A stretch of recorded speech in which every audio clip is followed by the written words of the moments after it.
Мировое утро. Миссия выполнима. Нью-Йорк стоит перед серьезным выбором. Левый демократ Зохран Мамдани хочет затащить нас в социализм, пытается выдвинуть на руководящие посты в городе своих единомышленников. Но мы с вами знаем, социализма с человеческим лицом не бывает. Поэтому запомните это имя. Джордж Сарантопoulos. Джордж Сарантопoulos баллотируется в городской совет Нью-Йорка от 47-го избирательного округа Бруклина против выдвиженки Мамдани. Джордж Сарантопoulos успешный бизнесмен, не системный политик, республиканец, человек, руководствующийся в первую очередь здравым смыслом. В кругу его интересов поддержка полиции, аудит нецелевых расходов города, ранняя диагностика хронических заболеваний, снижение стоимости жизни и налогов. Только 4 ноября у вас будет шанс противостоять левым социалистам и выбрать кандидата от республиканской партии. Помогите Джорджу Сарантопоулосу сделать Brooklyn great again. George Sarantopoulos today with us. Welcome on board, George. Thank you very much. I like that last part. Let's make Brooklyn great again. Let's make Brooklyn great again. It's hard because it was a long time ago when Brooklyn was great. Yeah, it was a great place to live, and it's not the same. I came 97. And it changed. Like, I can say that always was change. Change was always bad. Sometimes it was good. Like under Giuliani, under Bloomberg was okay. Those were good days. Remember, Giuliani cleaned up the city, and Bloomberg. I came in clean already. Oh, really? It was clean already. I was scared to come, and then I was surprised how everything was amazing, clean. It's we need to get back to that. There's no question about that. I mean, the Giuliani, Bloomberg, the 1-2 punch, I call it, was a great time for the city. Cleaned up the city. 16 years. More. 20. It was like 24 years. Yeah. Giuliani 8 and Bloomberg Look, 12. 20 years. I'm a lifelong New Yorker. I remember the 70s and 80s. It was not that great. Right. we close to it. I heard that yesterday you attended the debate. I was on New York 1, and we exposed my opponent, Kayla Santososo. She is a supporter of Mendami. She is I'm convinced she's a DSAer, a Democratic Socialist of America. Can you imagine That's that? Progressives, you mean? What? They're progressives. Yes, the progressives. I mean, can you imagine people in America wanting socialism? You have no young comment people. on that? The problem is young people want it. Young people want it? They're extreme. A lot of testosterone and stuff like that. Well, they don't know what socialism is, right? They said, you ask them, they're like, do you know about socialism? They're like, oh, I love Facebook, or I love, whatever. They don't TikTok. understand what they're talking about. They think it's free stuff for everyone. It sounds great, right? On paper, it sounds free. Everything's free. Everything, you can get free stuff. But we all know in the end, everyone's equally poor, not equally rich, right? In the end, that's what happens, right? And somebody has to pay for it. And eventually what happens is the middle class and pay for it. The rich, they're going to take their money and go to Florida, North Carolina, or wherever.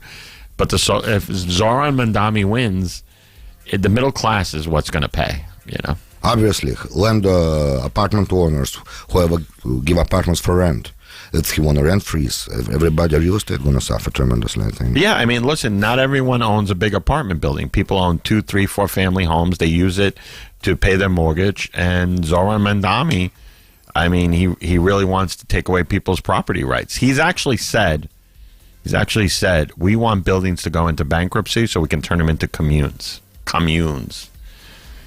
Yeah. Oh, they're going to destroy like neighborhoods. Yeah. Basically. Yeah. Like I live like between Brighton and Manhattan Beach on the border, and it's like Second Sandy. Well, do you consider yourself white? Because he's also said if you live in a white neighborhood, you should be taxed more or more real estate tax. Really? Yeah. This is what we're dealing with, and my opponent endorsed him.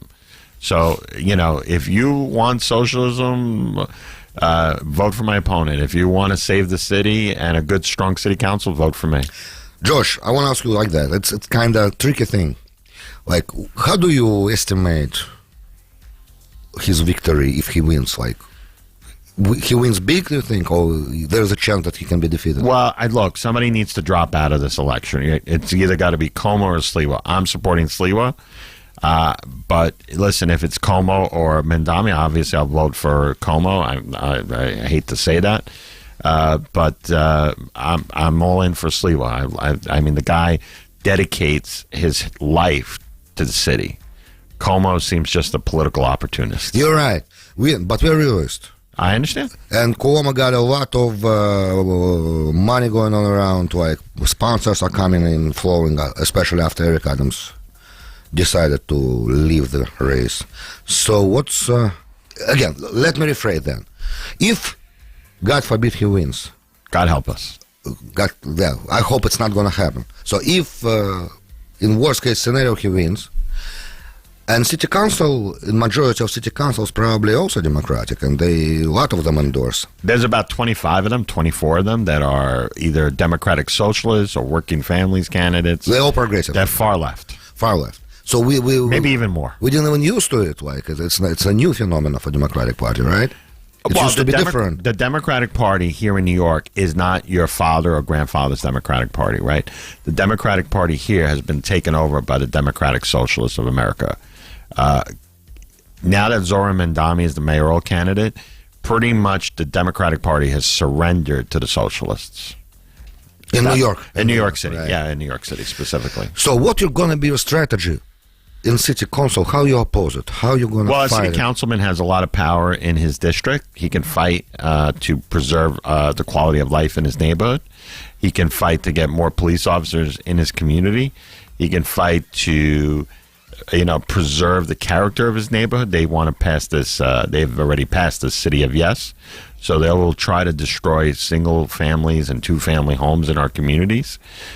These are things you can slow down or stop, or you can make a lot of noise. If I get into the city council, I can't guarantee that I'll fight against every piece of legislation. Let's be clear on that.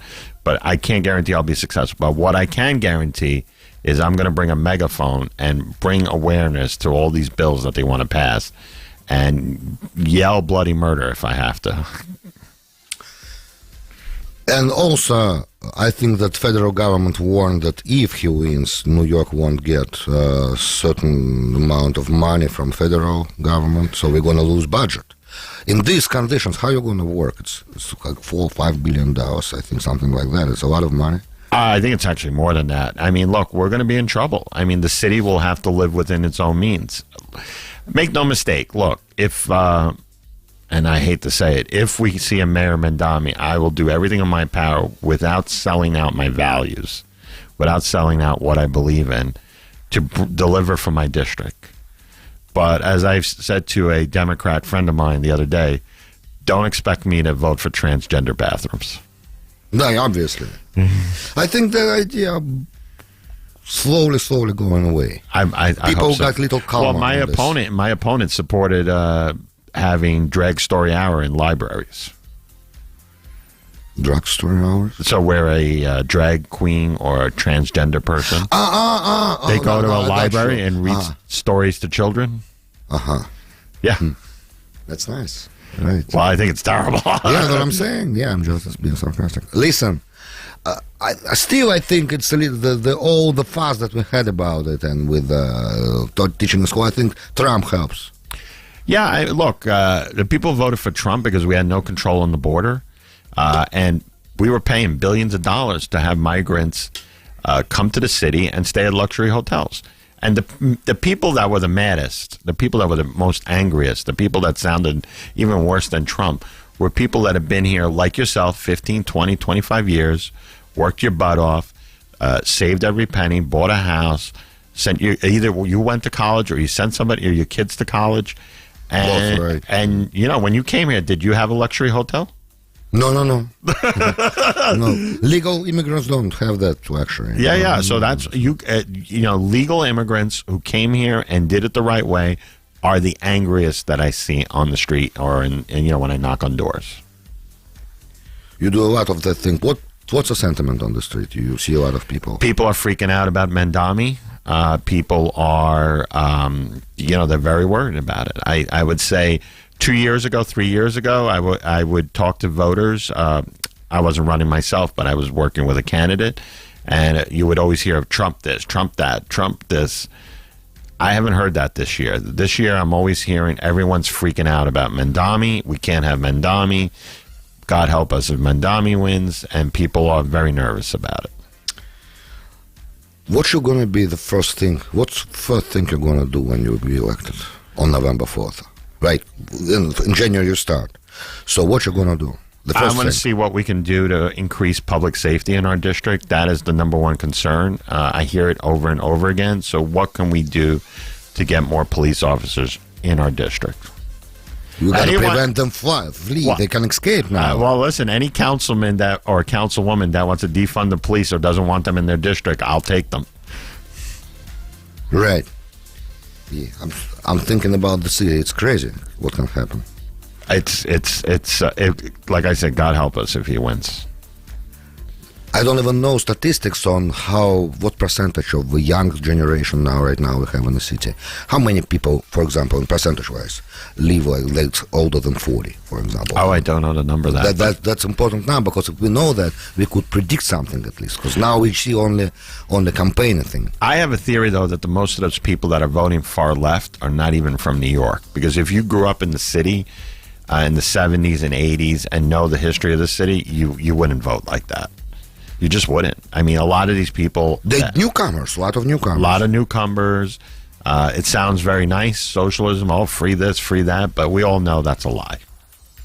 Yeah, and he also doesn't have the even possibility to do a lot of stuff that he's promising. It's a state jurisdiction. But, well, the guy wants to legalize prostitution.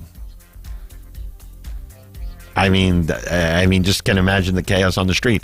There's a street. Get it back. It's going to be like before Giuliani then. Yeah. There's Roosevelt Avenue where we have all the streetwalkers walking up and down the street. It's like a market. I mean, do we really want that for the whole city? What about our? He said sex work is an economy of opportunity, meaning it's a legitimate job. It's a legitimate opportunity. I mean, are we going to have career day at high school for young girls? Right. Orientations. Yeah. Call it, right. It will happen, I think. And also, it's not 100% he's going to win. Well, I'm going to do everything in my power if I get elected. We got to prevent that at any cost. I mean, whatever can be done, it should be done. I just want to remind the audience, Saturday starts early voting, so make a plan, come out. I know Republicans, and a lot of your audience tends to lean Republican. Come out early. We have 9 days of early voting. Bring your family. Make it a trip. Make sure they all come and vote. There's no excuse. Make a plan. And also, if you really want to help out, call 10, 20 family members. Tell them to vote. I'm not going to tell them who to vote for mayor, but anyone but Mandami, please.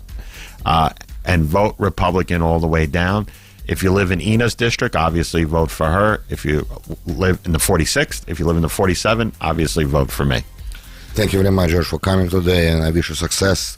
We're going to do early voting, obviously. It's the most important thing right now. Vote for George Sarantopoulos of 47th district, and I think together we can do a lot of things.